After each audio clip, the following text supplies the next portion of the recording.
Hello, ladies and gentlemen.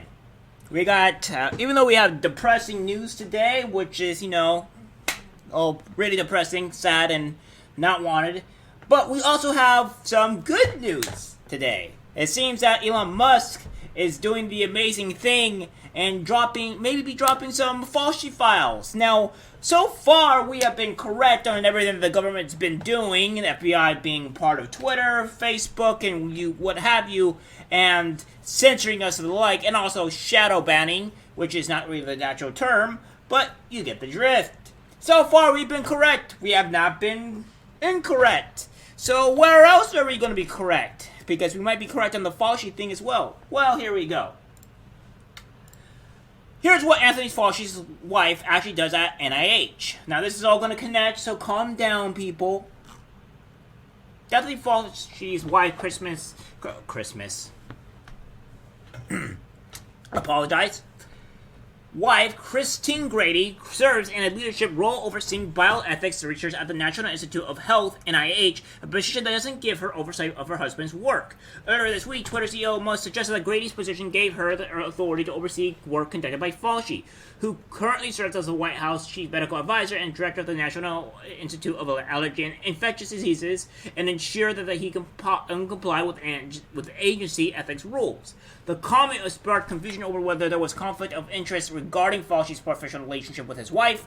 Almost no one seems to realize that the head of bioethics at NIH, the person who is supposed to make sure that Fauci behaves ethically, is his wife. How do I not know this? That would be a big deal, Eric Engwissing, managing director of the Federal Capital, responded. However, Fauci and Grady work in two different agencies, which, while both overseen by the NIH, are separate entities. While Fauci leads the infectious diseases, a key agency that oversees infectious disease research and policy, Grady is the chief of the Department of Bioethics and the NIH Clinical Center. The NIAID and Clinical Center are among the 27 different institutes and centers that are part of the NIH, which itself is within the Department of Health and Human Services. In addition, Grady's office conducts bioethics research, not internal ethics investigations. The HHS has an independent inspector general which conducts internal investigations into operations at the NIH and its many institutes and centers. Dr. Grady is the chief of bioethics at the NIH Clinical Center and a member of the NIH research community. The NIH told Fox News Digital in a statement, to be clear, the Department of Bioethics is distinct from the NIH ethics program. The NIH Department of Bioethics and the NIH Clinical Center is a center for research, training, and services related to bioethical, medical, and research issues. The department conducts conceptual, empirical, and policy-related research into bioethical issues, offers comprehensive training to the future bioethicists and educational programs for biomedical researchers and clinical providers, and provides high-quality ethics consulting services to clinicians, patients, and families of the NIH Clinical Center, and advice to the NIH RIRBs, investigators, and others on the ethical conduct of research. The statement continued. The NIH Ethics Program assists NIH staff to meet the requirements of the statutes and regulations governing behavior of employees of the federal government. The Department of Bioethics was founded in 1996 and designed to serve as a premier center for bioethics to complement and inform the NIH's cutting-edge program of biomedical research. Fauci and Grady married in 1985 and have since held high-ranking positions in the federal government, while they have rarely appeared in public together. The pair took part in a discussion about COVID-19 pandemic hosted by the Green Wall Foundation in November 2021. Alright. So now that we have that, we have this! Oh boy! Elon Musk teases Fauci files will be released this week on Twitter. We're gonna stay tuned for that one, boys.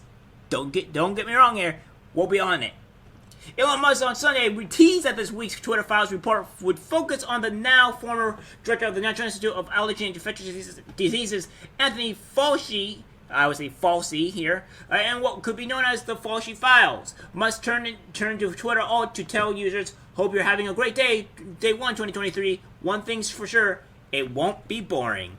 And I think Elon Musk will deliver on that. In what is now called the Twitter files, journalists tapped by Musk enters various controversies, including internal discussion at Twitter regarding the censorship of the Hunter Biden laptop story during the 2022 presidential election and the social media company's decision to ban former President Trump from tweeting after his role in the Capitol invasion on January 6, 2021. Hope you're having a great day and all the great stuff. 506,000 likes. The most recent Twitter files release focused on how both Trump and Biden administrations leaned on Twitter to moderate content during the COVID-19 pandemic. Yes, guys, yes, that is true. Trump was also part of the reason why there was going to be some moderation. Now, don't get me wrong. I love Trump, but he has said and done things that have been incredibly stupid, and I don't agree with everything that he does, especially the moderation thing. But we got to take what we can get, right? We had to do that, especially in 2016. We have to do that now. So we may have to suffer some things. I don't know what moderation it could potentially be, but it doesn't seem to be all that great. Any type of moderation is bad in my book. So you won't see me defending Trump 100% all the time. You won't ever see me do that. It just so happens to be Biden is significantly worse. Recent tweets from Musk also appear to be growing in numbers as he attacked Fauci. On December 29th, Musk asserted that Twitter employees had an internal Fauci fan club before tweeting that Twitter's new policy was to follow the science, which unnecessarily includes recent questioning of the science. Yes, which should always be allowed. Evolutionary behavioral scientists Saad appeared to joke about the dogmatic way scientific experts were treated amid the COVID-19 pandemic. The science is anything that His Eminence Lord Fauci says it is, Saad said. His entity is science. Musk responded by asserting anyone who says that questioning them is questioning science itself cannot be regarded as a scientist. So, it looks like we're going to be seeing some great juicy news from Elon Musk later coming this week. I can't wait. So yeah, this is the good news, at least, for today, that we get something actually pleasant. It hasn't been a great stretch in 2023, but let's get some good positive vibes in 2023. So guys, what do you think that Fauci's going to do? Leave a comment down below. Hopefully we get to see what really happens. I'll be keeping you guys up to date. And as always, subscribe, share. Hope you had a wonderful day, and take care.